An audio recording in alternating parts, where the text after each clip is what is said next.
Governor Rick Snyder will hop on a plane and head to his first trade mission in Europe since the lead-contaminated water crisis in Flint. However, we checked, and the governor apparently won't be bringing along any Flint water with him. On Monday, the governor said that he'd be drinking Flint water for the next 30 days. We spoke with the governor's press secretary on the phone, who clarified that Snyder will keep drinking Flint water, just not consecutively over that time span. While there is always plenty of news coming out of the state capitol, one of the things you haven't heard a lot about this year is the annual budget process. 24-hour News 8 political reporter Rick Albin says there's a reason for that. The reason is that, unlike, say, 10 years ago, the budget process is much less difficult, primarily because of an improved overall state economy. But that doesn't mean that there aren't disagreements or challenges. Of course, we have our differences. We have different sort of philosophical views in certain areas. Lowell Senator Dave Hildenbrand is the chairman of the Appropriations Committee in the upper chamber. As such, he's in charge of crafting a budget that reflects the needs of an entire state with the input of 147 other lawmakers.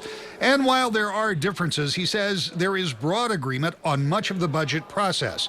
And it's a big budget. Yeah, no question about it. It is about $55 billion annual state budget in the state of Michigan, but a lot of the dollars are restricted dollars. They're earmarked dollars for a specific purpose.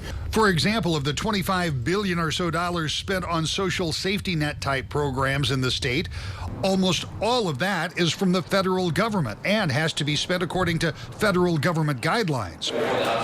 Lawmakers have been working since early this year on the spending plan that will go into place in October.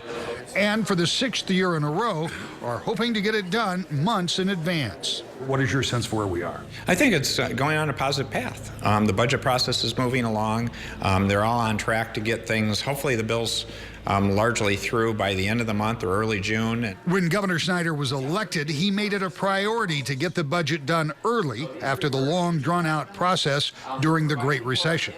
By the end of June, hopefully I'll have budgets I can sign and put them in place. It helps everyone in the state to get them done that quickly.